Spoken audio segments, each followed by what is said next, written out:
Here, go hang out with Little Mint.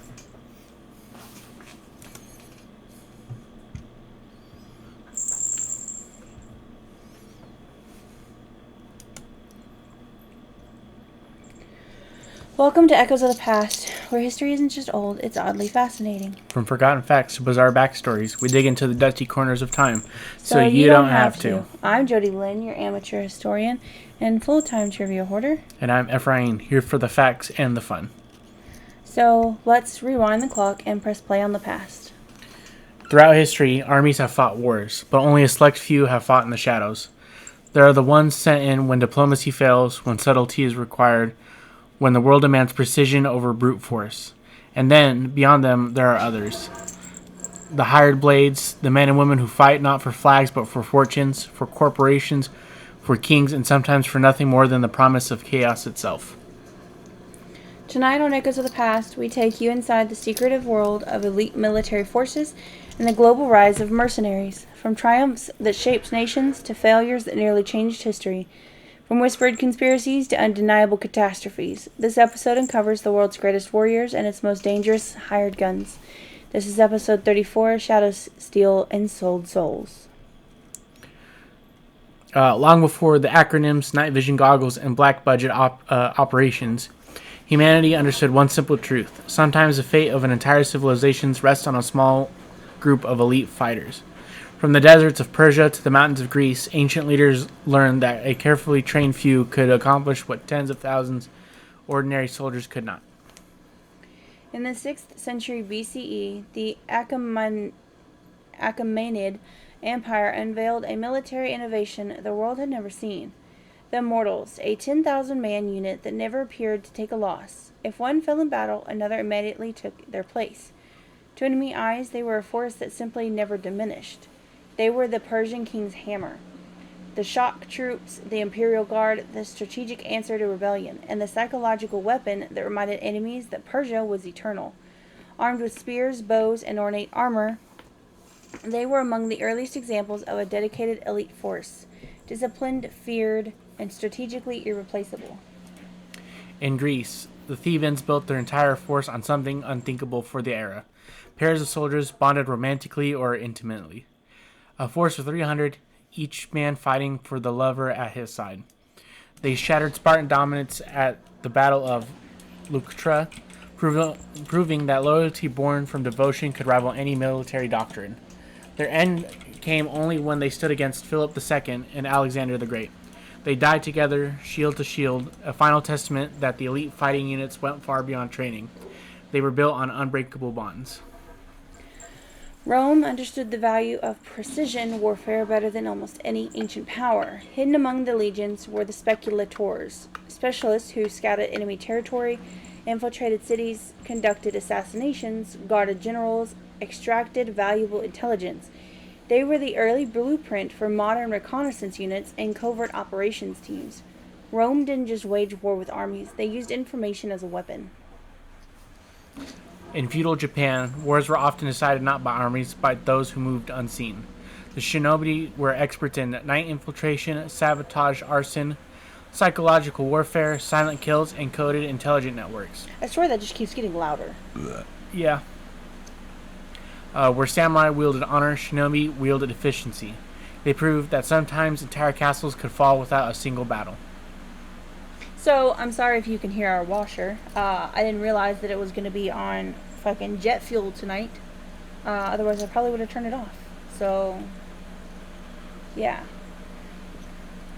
As empires rose and fell, rulers across the world realized the same thing.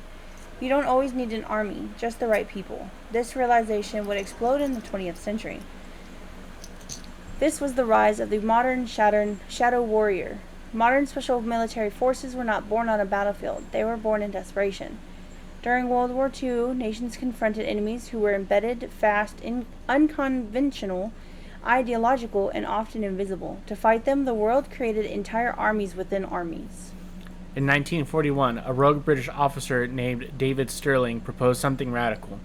What if, instead of fighting the German army head-on, we slipped behind their lines and destroyed everything they relied on? The result was the Special Air Service, the SAS. They operated in small teams, drove long-range raid into Axis airfields, destroyed planes on the ground, blew up supply depots, and vanished into the night. Their motto became legendary: "Who dares wins." The SAS set the template for modern special forces across the world. As warfare changed, so did U.S. military strategy. The Green Berets. They were masters of unconventional warfare, language, and embedding themselves among local forces. They became specialists in shaping conflict from the inside out. Then the Navy SEALs. They were forged from the UDT frogmen of World War II. The SEALs became America's maritime, jungle, and urban infiltration masters. From Vietnam to the War on Terror, they evolved into the world's most recognized special operations force. Then you have the Delta Force, or the CAG. Created after a wave of global terrorist attacks, Delta became the premier counter-terror unit. Highly secretive, often operating in tandem with the CIA, they are the scalpel where the SEALs are the hammer. The Spetsnaz, Russia's brutal elite. Born in the Soviet era, Spetsnaz units were shaped by harsh doctrine and tolerance for extreme loss. Where Western units prioritized precision, Spetsnaz specialized in aggressive raids, sabotage, deep cover infiltration, and shock assaults. During the Cold War, they operated across Eastern Europe, Asia, and Afghanistan, sometimes as liberators, sometimes as ghosts. As the Cold War evolved, so did Special Forces. France's GIGN mastered hostage rescue. Israel's Sayeret Matkal became surgical counter-terrorist specialists. Australia's SASR excelled at stealth reconnaissance. India's Marcos and Para Special Forces became anti-insurgency powerhouses. China's Snow Leopard and PLA SF rose rapidly with modern tech. And by the 1990s, nearly every powerful nation had its own elite shadow force. But even the best warriors bleed, and history remembers not only their victories, but their failures. The triumphs, the disasters, and the oh shit moments, this is where special forces become legends or cautionary tales. The first one we're going to talk about is Operation Entebbe in 1976, which was the Sayeret Matkal's impossible rescue. When terrorists hijacked an Air France flight to Uganda, the world believed a rescue was impossible. Israel disagreed. Under the cover of night, Israeli commandos flew 2,500 miles, stormed at the terminal, killed the hijackers, rescued hostages, destroyed Ugandan fighter jets, and were airborne again within 90 minutes. It remains one of the greatest special operations mission ever executed. Operation Nimrod in the 1980s. When terrorists seized the Iranian embassy in London, the SAS stormed the building while millions watched. The mission lasted 17 minutes. Their precision solidified the SAS as global gold standard. Operation Neptune Spear in 2011, the Bin Laden raid. This one keeps popping up on my TikTok. A decade of intelligence work culminated in a short, violent raid that killed Osama bin Laden. Stealth helicopters, ground commandos, and on-the-fly decision-making created one of the most iconic missions in U.S. history. Have you seen all this stuff about him popping up? About how he was dug in the ground at an L shape? That's Saddam Hussein. I know, but some people are calling it Bin Laden. They need That's to do why the I'm research. Like, Yeah, because I'm pretty sure. Talking about. I mean, I've seen a whole movie about the hunt for Osama, and they flew in with stealth choppers and they fucking bagged his ass good. Yeah, I remember that, and I keep seeing pictures of like people sitting on the throne and shit like that, and I'm like, that's Saddam Hussein. Yeah, and I'm like, I think y'all are getting y'all shit wrong here, guys. I think you're getting your Middle Eastern men confused. I mean, I don't know. People just don't take I'm the like, time y'all to, need to people don't redo take your time history to, here. They don't take time to look shit up. Yeah. The Soviet Palace storm from 1979 when the Soviets invaded Afghanistan. Spetsnaz stormed Tajbek Palace, assassinated Afghan leader Hafizullah Amin, and installed a pro-Soviet government within hours. It reshaped the entire region. And then they wasted a bunch of time, lost a lot of dudes, and then pulled out. Like your mom should have. Oh, actually, I'm pretty glad she didn't. Sorry. All right. Hey, that was a good mom joke, okay? Anywho, if his mom is listening, love you. Anywho, let's go on to the catastrophic failures. Black Hawk down in 93. Delta and Rangers overrun. What was meant to be a quick snatch and grab turned into a 17-hour urban war. 2 Black Hawks were shot down, dozens were trapped, thousands of Somali fighters surrounded them. 18 Americans died. The fallout reshaped U.S. foreign policy for a decade. The Best Land School Siege from 2004. A hostage rescue turned into one of the bloodiest modern tragedies.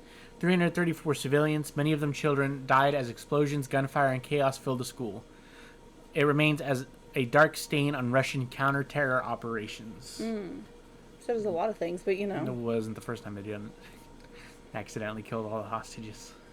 Probably not going to be the last. Yeah, there was another one they did at a theater, and they like gassed everyone inside. And they're like, oh, oops. Oh no. Oopsie daisies. That's why this is the oh shit moments. Yeah. Next, we've got Operation Red Wings. I've heard of this one.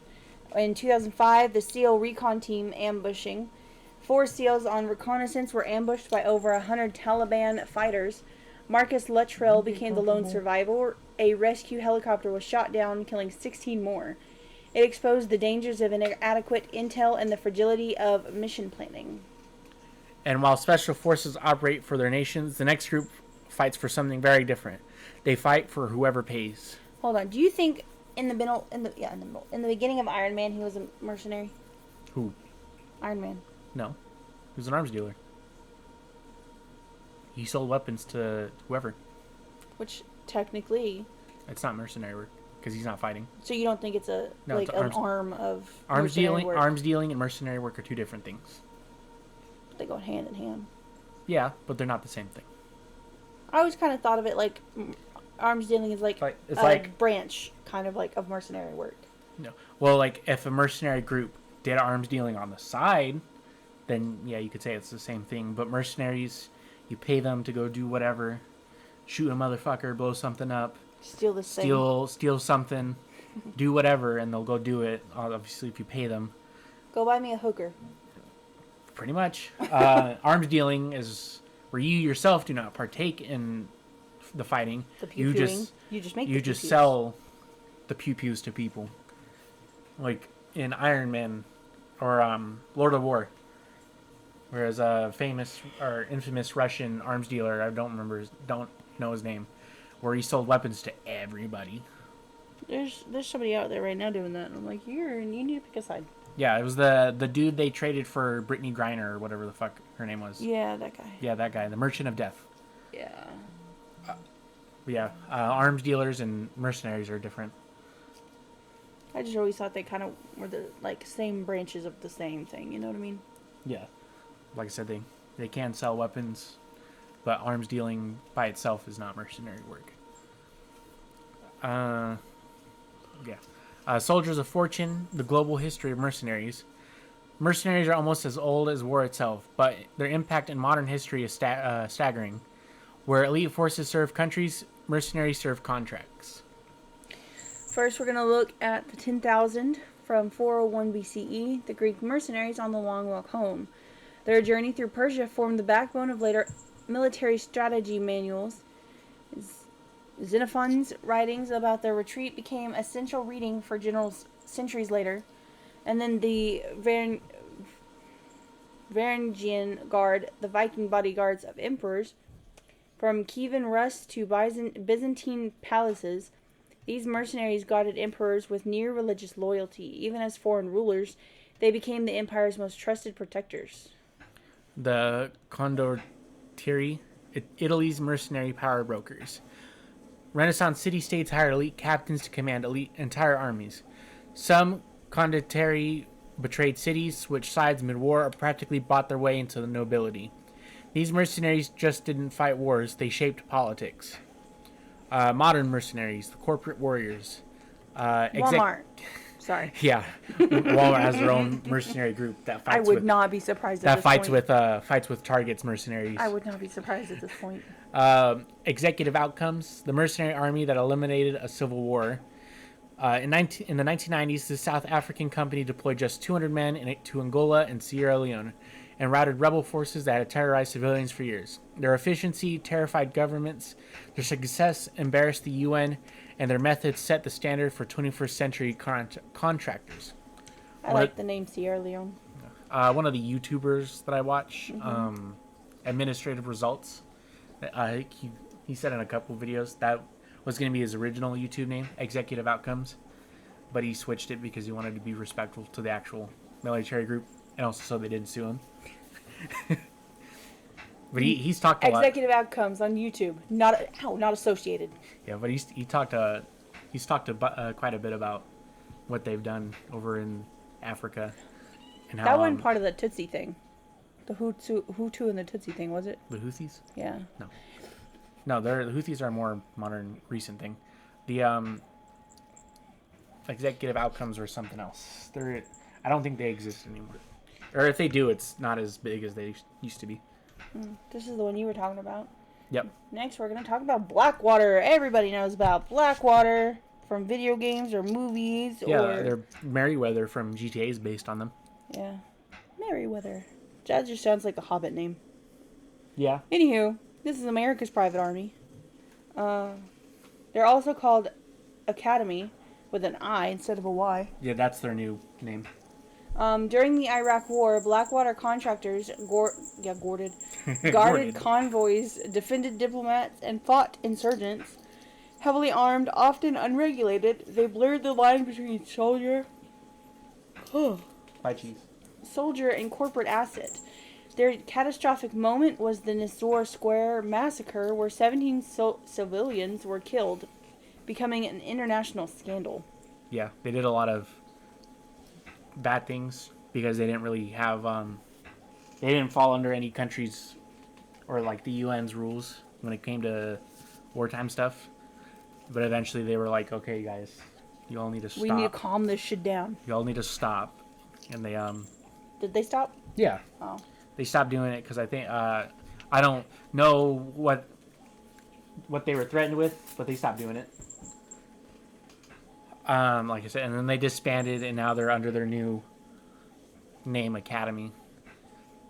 I've looked at their page on the internets.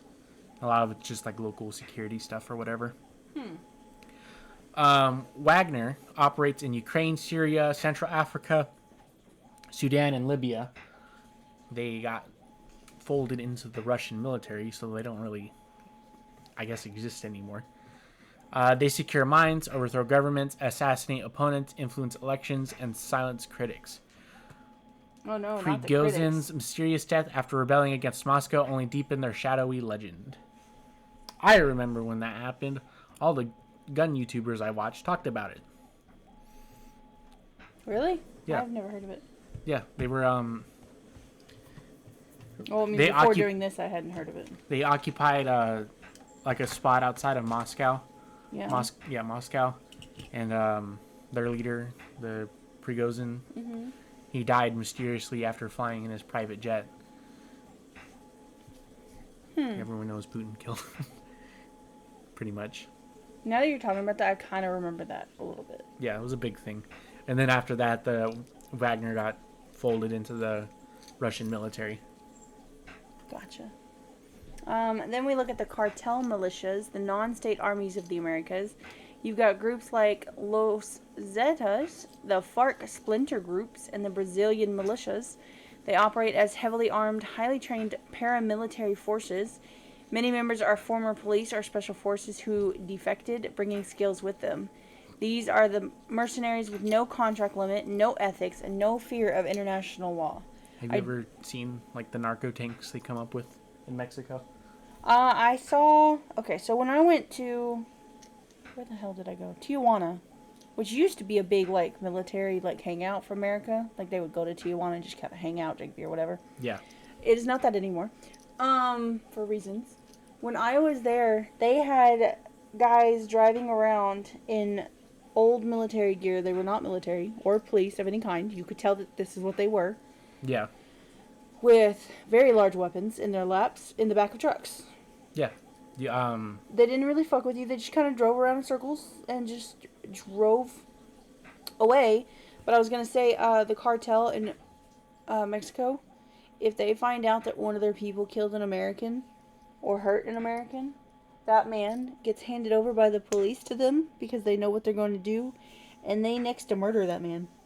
because they know that it will fuck with their shit over here. Yeah. I just wanted to put that out there. I thought that was really interesting when I read the article about that. Yeah. I've seen plenty of videos of like cartel dudes in their like pickup trucks or whatever, and there's like a bunch of them, and they're like strapped to the fucking teeth with just AKs, big ass weapons, everything. And then like a while ago, I watched a video on like narco tanks, where they'll take like a pickup truck or something, like encase it in like concrete and steel plates. Yeah. And they'll have like a big open spot in the back. Some of them do have open spots in the back for dudes to shoot out of through little firing holes on the sides. That's scary. Yeah, it's wild. I think I have a picture of the military guys on my phone because I remember taking a picture of them because I was like, "What the fuck is that?" It's a dude with. It's some dudes with a gun driving around in old military uniforms. That's Scary. a little scary when you're not from here. Yeah. But sorry. There's your part. Okay. Special forces fight for nations. Mercenaries fight for money. Both shape the world in most ways people never see. Conspiracies, black budgets, and wars no one admits happen. False flags and secret raids and disposable armies. Throughout the Cold War and beyond, mercenaries and elite units were deployed in missions that were never acknowledged, never recorded, and never intended to be linked to their governments. Claims surrounding U.S. contractors guarding CIA black sites, Wagner assassinating African politicians, SAS involvement in covert destabilization operations, mercenary coup-making funded by oil companies, missing trillions in U.S. Pentagon budgets, secret wars hidden under training exercises. These aren't urban legends. Many have documented trails, just not official acknowledgement. Yeah, I don't have the picture of the truck anymore. But I had a feeling, I think it's the CMNJ dudes. I think they're anti Government? Drugs? No. Americans? All of these are valid answers. Yeah. The the bad dudes with all the drugs. Cartel? Cartel, that word. I feel like I'm with a toddler trying to explain what mac and cheese is when it's Applebee's. Anywho, the future of shadow warfare. As technology advances, so does the world of elite combat. We are expecting drone-linked special forces, which they're already working on, AI-assisted recon units, which we've technically already been kind of using, cyber commandos, that just sounds like a video game, private military corporations replacing national armies, mercenary groups guarding space assets, and entire wars fought by people whose names we will never know. The battlefield is changing, but the shadows do remain. Did you figure it out? Yeah. I was wrong. They are a cartel. I was thinking of a different group. Like they fight against the cartels, but they're not part of the government. I don't remember what they're called. The CJNG. Okay, what is that? They're bad Summarize. people. Well, I mean, yes, obviously. This is from Wikipedia. CJNG is a Mexican criminal syndicate based in Jalisco and headed by Nemesio Osguera Cervantes El Mencho. That's a name. El Mencho. Oh. The cartel has been characterized by extreme violence in public relations campaigns, though the CJNG is known for diversifying into various criminal rackets. Drug trafficking, primarily cocaine and meth, remains its most profitable activity. The cartel has been noted for cannibalizing some victims during the training of new sicarios or members, as well as using drones and rocket RPGs to attack enemies. So they're eating motherfuckers. Yeah, the new guys are. Great. By the way, it's completely off topic. You and I had a conversation about cannibalism in America the other day.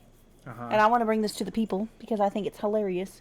There was a dude on TikTok, because I spend too much time on TikTok. Anywho. All her fucking rifles. Wow. Okay. Anywho. There's a guy on TikTok who says, I can't prove it, but I think America eats people. Because when was the last time you saw a cemetery or graveyard being made? I am 31 years old and I have never seen a new cemetery or graveyard in my life. Are we eating people? The rich people might be. Probably. They're probably like, let's have long pork for dinner. They're what's that stuff? Getting the adrenochrome out of people so they can live longer. Okay. I see it. There's like some. If you can't tell, that was a very blank stare that I just did. It's some joke people make on the internet, like the Oh no, not rich the and internet. the rich and powerful and all them people, like they kidnap children and take the whatever the stuff called adrenochrome to so they can live longer and look more youthful as they get older. Oh, excuse And don't me. look like soggy flesh bags. Like 90% of our House of Representatives. Yeah. Okay. All right, where are we? Purple. Okay. From ancient warriors who stood shoulder to shoulder to modern operators launched across the world by silent orders, from mercenary armies that topple governments to elite units that rescue hostages halfway across the globe. One truth remains constant. History is shaped by those who strike precisely, silently, and often without recognition. The world's greatest victories and its darkest catastrophes often come from the hands of those who are never supposed to exist. This has been episode 34, Shadows, Steel, and Sold Souls.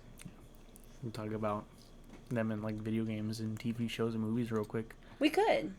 Okay, so this is not the end. Yeah. What can you think? Obviously, the Hitman series. But I guess he's only one man. Well, Would that that's an technically be... No, that's an assassin. But mercenary groups have assassins. But they do other shit too. An assassin is just someone who kills one person for money or a group of people for money. So, But mercenaries do a lot more than just kill one person. what amount of people has to be a mercenary group or a militia? Well, a mercenary group's like a lot of people. One person by themselves is an assassin, and a militia is like just your average Joe Blows. Joe Schmo with his fucking Best friends going out on a party. yeah, going out and training in the woods and LARPing like weirdos. Like what we saw in Hamilton. Yeah, that was interesting to see. But Sorry, LARPing is not you wearing a bee costume with a sword. That's not LARPing. That's I don't know what that is. That's B movie. Replicating. yeah, they're reenacting the B movie at the park. Anyway. Anyways. What games can you think of? Because I don't think I have any. Really? Oh, I hate Kill. Call of Duty, Modern Warfare. I don't really play Call of Duty. Call of Duty in the Modern Warfare series. I was gonna say there's only 2 Call of Duties I've played, which is Black Ops 3 and World War 2. So. Yeah, so Modern Warfare series, you play as the fictional unit Task Force 141, where it's like a group of elite soldiers doing like behind the scenes covert shit and killing people. But the Black Ops 1 and 2, mostly 1 is like about like the CIA and all like the stuff they've done with mind control, fighting the Soviets behind the scenes so they don't cause an international war. Would you say... I lost it. Hold on. In Skyrim, Yeah. you have the 2 forces, or the 2 militaries, roaming around, Yeah. hating each other. Would you say that one of those is a militia? Because one is with the Jarl, which is a king. Yeah. Kind of. The other one is not. Would you say that one is technically a mercenary? Or a militia group? No. Because the Empire's part of the greater empire of Tamriel. Oh, go get the washer. Is the greater part of Tamriel. And then the Stormcloaks, which fight under Jarl What's-His-Nuts. Jarl, I don't like him. He's rude. Balgruuf. Since they're fighting for a Jarl, and he's technically a king. Jarl! He's a king, so technically they're still a military. But they're all under the same country. Or continent, or whatever you want to call it. So... But at the same time, all the keeps have their own group of dudes fighting under the Jarl, whichever Jarl for their keeps. So the word Jarl is not a word anymore the more you say it. So no, I don't think they're mercenaries, because they get paid like a regular salary, and they live in barracks and all that shit. Where was I? Oh, Black Ops, like mind control, being brainwashed by the Russians. A mercenary or a special forces group we didn't mention was MACV SOG. They don't exist anymore. They existed around the time of the Vietnam War. They did a lot of special forces stuff, whatever Did they they? do. Yeah. But like I said, they don't exist anymore. They got disbanded after the Vietnam War. Would you say that, or would you say that there is any militia or mercenaries in the Halo or the Metro games? Or would you think those are more special No. forces? So Spartans and ODSTs, they're more special forces. Okay. Metro, there's armies, yeah, technically, but they're like communist, fascists, like literal Nazis, because they're called the Fourth Reich in the book and in the games. Gotcha. And then the Rangers, I guess the Rangers are technically mercenaries, but they defend their own station of Polis, so I guess not, because they get paid salary and all that stuff from that station. Resident Evil, the Umbrella. Alright, motherfucker, go play somewhere else. Fucking cat. Umbrella and the Resident Evil series have the USBC, their own Yeah. little special forces group. What else? Other games I can think of. There's literally a game called Mercenaries, where you play as like three different. There's three characters to pick, but you can play as one. I've never played it. It's like GTA, but not as good. Let's see. We're going through the list. I've got them over here. Yeah, well, this also helps too because I get a better picture. Cyberpunk. Oh yeah, that one has quite a few. You play as a mercenary, and you go do whatever. Go kill someone. Go retrieve said item. Go steal this car. Go steal the thing. But in like the greater war or greater lore of Cyberpunk, there's like corporate wars, and like evil AI, sentient AI that do shit and whatever, and it's wild. Fallout has mercenaries. Oh yes, they do. The Gunners. In Fallout 3, there's a group called the Black Talons. They're a mercenary group. What about in Fallout 76 that they're all charred and you gotta go turn off their stupid little satellites up in the hills? Who? What do you mean who? I'm like, Who? who What are we guys? now? There's the Raiders, the Scorched. No. Raiders, Scorched, Brotherhood of Steel. They're already dead. They're not dead. You have to go kill them to turn off their satellites over in the far I don't right think of the I've map. done that. Oh. New Vegas doesn't really have they have like two armies, Caesar's Legion and the NCR, but they're armies. Let's see what else. We already talked about Merryweather from GTA 5. I've played a little bit of Just Cause 3, but I don't really know. I just did it mostly for like the sandboxy fun stuff. Metal Gear Solid 5. Played a little bit of it. Didn't really like it all that much, just because the controls were a little weird. But it has it. But when you play as boss, you run your own little mercenary group called it's like something dogs. I don't remember. Like I said, I didn't get that far into Devil Dogs. it. Red Dead 2 has the Pinkertons. That is an investigative and security group, though. But you still pick. You can call them mercenary. I guess Although if could, they're doing security stuff, then you can call them a mercenary group too. Yeah. Saints Row is just gang shit. Yeah, gang shit. Until they become president, and then that's That a whole shit's different. wild. That goes off the rails after that point. You become the president. Then you fight aliens and shit. You hit that point, and it's just all balls to the wall at that point. I love the games. Don't get me wrong, but let's see. I don't know how they went from that to whatever the new one is. Yeah. There's plenty of like. Yeah, Schedule 1 has fucking. Now it does. A rival cartel you can fight. Colonization. Those games actually do have quite a bit of special forces, and I believe at one of them you can hire mercenaries, but I don't remember which one it is. But yeah, Civilization has the special forces, and you become a mercenary because other countries will call on you to go kill somebody, which is hilarious. All of a sudden, this little teeny tiny little town's like, hey, I know we never talk and we're not friends, but like, go kill this guy way over here for me. Yeah. And I'm like, Um, okay. Assassin's Creed Odyssey, the one set in Greece, you play as a mercenary. In the game, they call you a sellsword, because since you don't really fight for anybody aside from yourself, and you offer your sword services to people, and it's looked down upon. The Division, they have, what are they called? There's a one faction in the Division. They have like robot dogs. They're technically, I guess, a mercenary group.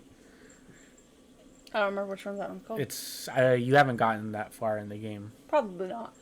No. I get tired of dying. Because you just run out there and don't take cover. It works 9 times out of 10, okay? Yeah, until I'm having to revive you every 20 seconds. Yeah, that's the 1 time out of 10 that it doesn't work. And happens more often than not. Shh. No, it doesn't. When I'm by myself, it does not. Anywho. I've run out of games on mine. That's actually quite a lot less than I was expecting out of the 200-some games I have.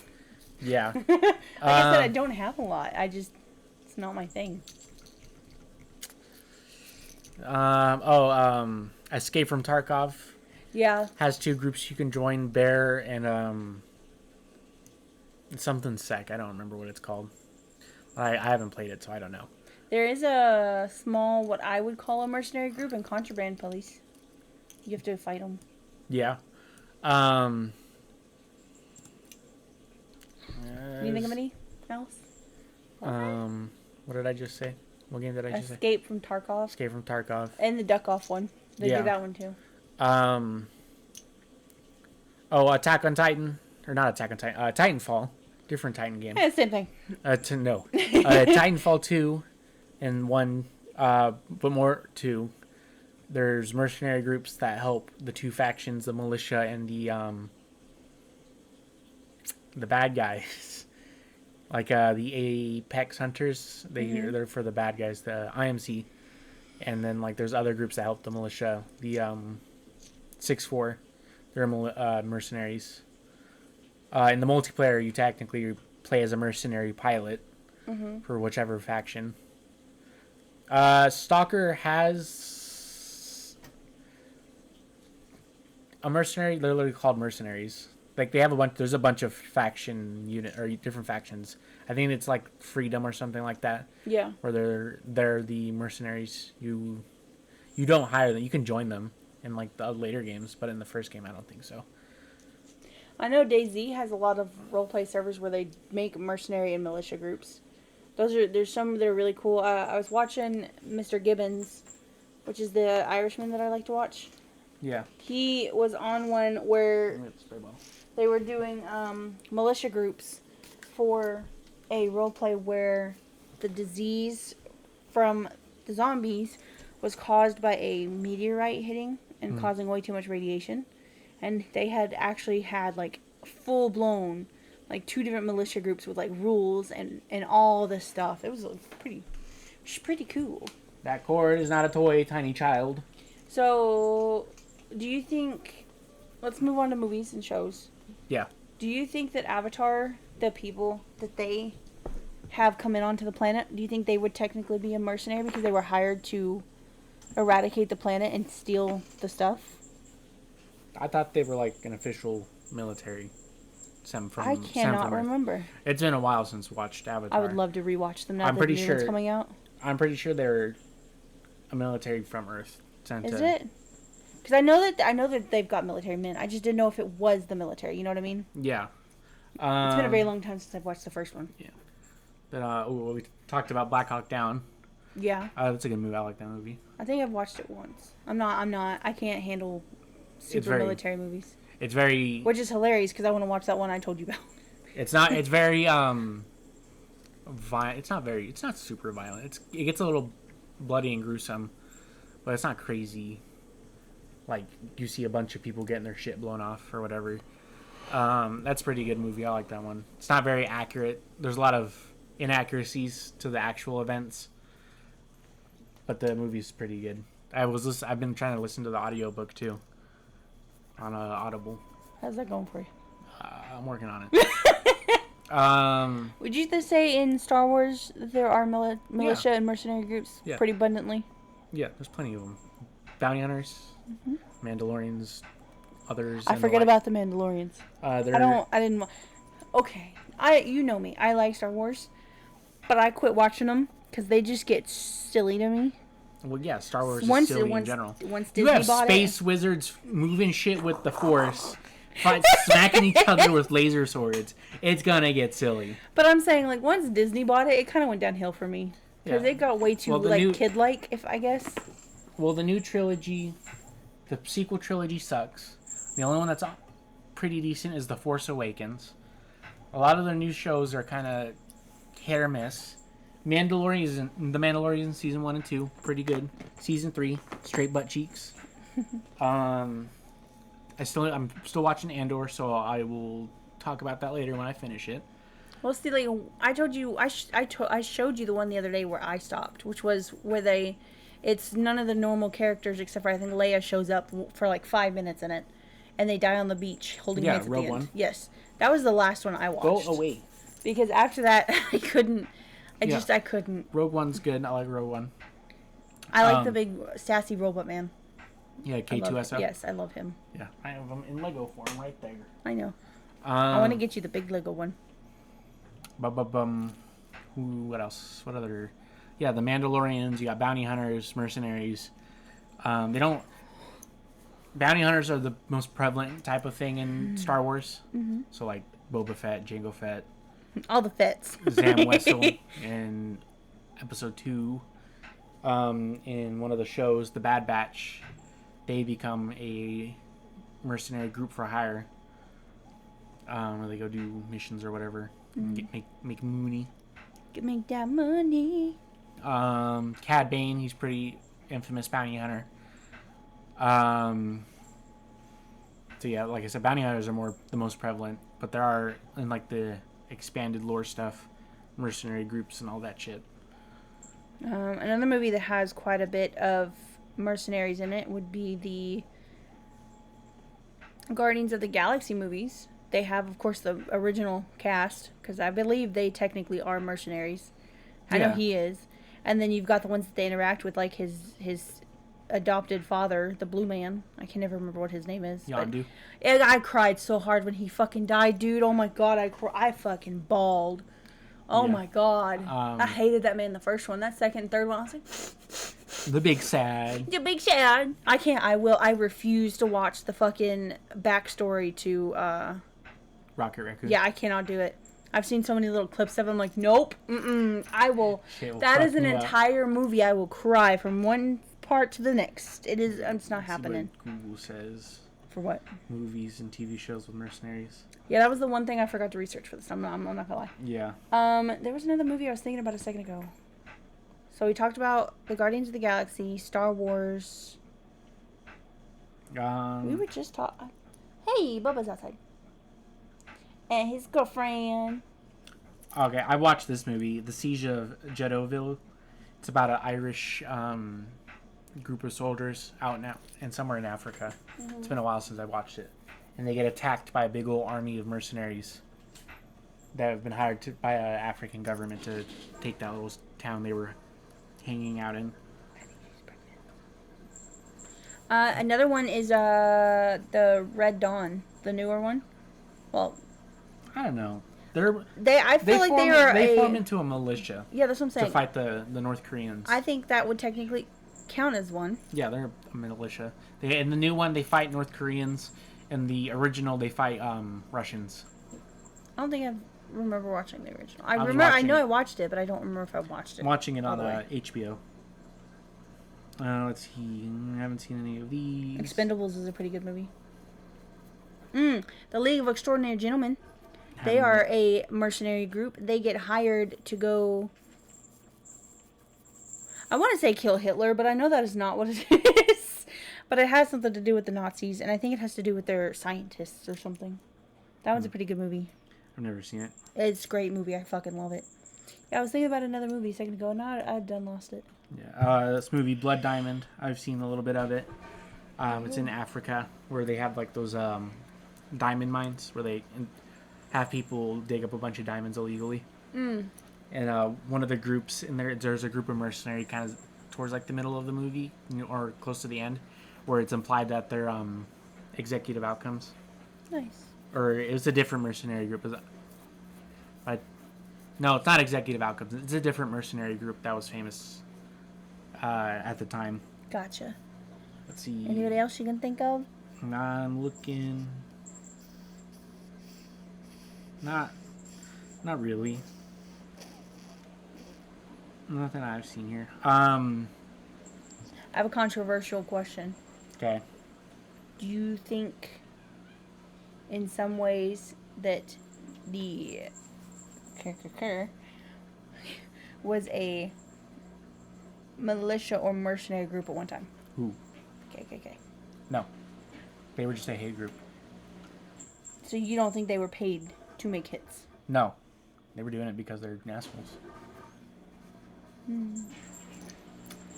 you think if they got paid to do it, that would technically make them? No. Okay. I just figured I'd ask. Because a lot of their stuff was... I mean, I wouldn't doubt they got paid by some people to go get certain individuals, but that's not their main, like... There's a possum. Their main... I've seen that possum. I was just looking at me like, help. Who is this? But that's not their main, like, motivation. There's another... Oh, sorry guys, I got distracted by the possum outside. one of the animes I watched, Black Lagoon. The group the main character is part of is called Black Lagoon, and they do mercenary stuff. They mostly arms dealing. There was the second episode or third episode, I think, where they had to go steal a painting out of a submarine, out of a Nazi U-boat. They fight all kinds of people, crazy people, assassins, other mercenary groups. It's a good anime. It's an older anime, but it's pretty good. In another anime, Mobile Suit Gundam, Iron Blooded Orphans, the main group of characters fight pirates and a couple other mercenary groups. It's also pretty good. There's a lot of talking in it. I don't think there's a lot of talking and not enough fighting, in my opinion. He almost let me touch him. What, the possum? Yeah. I'm not gonna touch it. I want to touch him, but Yeah. There was a raccoon in the dumpster earlier we saved him. before we went to dinner. We saved him. Yeah, he was. I threw something in there. It scared the shit out of him. It scared the shit out of him, and I heard something shuffling in the dumpster, so I opened the door on the side, and I look inside. There's a whole ass raccoon just just hanging out. One of our big old boys. And then he was like trying to get out, but he couldn't grab onto the walls, and the other door was closed, so he couldn't go out that way. So he was just kind of stuck in there. Yeah, so I went to the other side and started making noise, so he'd pop out the other side. Yeah. We had a neighbor lady looking at us like we were fucking psychotic. Yeah. But that's all I got. I mean, there's quite a few out there. It's just not the ones that we've seen. Like I said, it's same with the video games. I don't think it's really our thing. Yeah, like I've played plenty of video games where you play as like a special forces. Yeah, special forces. Yeah, they're all over the place. But like mercenary stuff specifically, it's very rare. It's not a very big thing. I wish it was though. I was thinking about it the other day. I kind of wish there was a game set in like modern times where you play as a mercenary, and it's not like an extraction shooter or like a PvP game. Like a PvE game or like one that's a story game or something. I kind of want something like that, but nobody makes them. Nobody makes one. That's because they just keep regurgitating the same shit. And then like, I don't want to play Escape from Tarkov. It's not my style, and I don't really like extraction shooters anyways.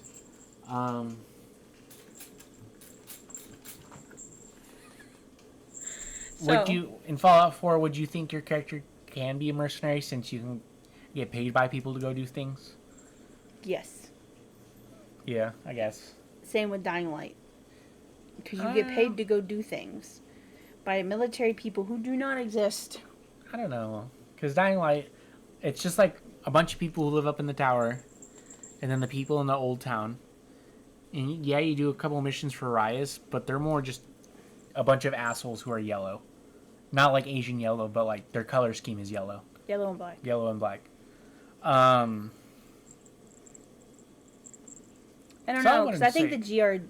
The GRE. The GRE, yeah, I but feel like that's who you're from. So if you're going to these other people and getting paid to do whatever they're asking you to do... Well, the GRE, but that's a government entity. That's what I'm saying. So the fact that you're starting out as a military or government thing, and you're going to do this stuff... I don't think that's a mercenary thing. I don't know. Where's the line? What you're willing to do for the money? He does a lot. Well, Kyle just kind of gets airdropped in there. They're like, find this dude in his files. And don't die. Don't die and report back to us. And don't tell nobody. And don't tell no one. But he tells people. Well, he does eventually, and then they get big mad at him, and then they die, and blah, blah, blah, blah, blah. What about the second one? No. I haven't that because so the second one, me. you play as Adrian. Yeah, Aiden. Yeah, and the world's come to an end. Already. Whole world, not just them. Not just Haran. It's the whole entire world that's been overrun by the zombie virus. GRE, if they had done what they were supposed to do. I think that was going to happen regardless. They just sped it along. You just go do things for the tower, or so you can help the regular people, or the police style people. I forgot what the faction names are called, and you can help them take or control parts of the city, and it affects and it affects like the that doesn't really affect the ending of the game, but like it affects you smell like a balloon. people's opinions about you in the game. So no, I wouldn't really say he's a mercenary. He's just a dude looking for his sister. But it wasn't really his sister because I played the game. Spoilers. I figured it wasn't his sister. Yeah, it's not his sister. It's like his not adoptive sister. I don't know. They were like in the same orphanage or whatever, and they were like attached to each other at the hip or whatever. That's all I can think of. Yeah, that's all I got. I'm brain dead. GTA Online. Yeah. I mean, it's more criminal than. So are cartel. It's more, yeah. I'd say it's more cartel, but the most you really do is just move drugs and just kill a shit ton of people. But Red Dead Online, you can be a bounty hunter and go fucking grab people and bring them back to the law, get paid for it. I like both player and non-player. Yeah, I haven't done I've done a player bounty just with one of my friends just to see what happens, and you only get like a fucking $2. Unless you got one of those people who racked it up to 20 like I do sometimes, and then people get bank from it. Yeah. But yeah, that's all I got. That's all I got. All right. So, lead us out, I guess. Thanks for wandering through history with us on Echoes of the Past. If you liked what you heard, subscribe, rate us, and tell that one friend who still quotes fun facts at parties. And remember, history may repeat itself. But we promise to try not to. See you in the next Echo.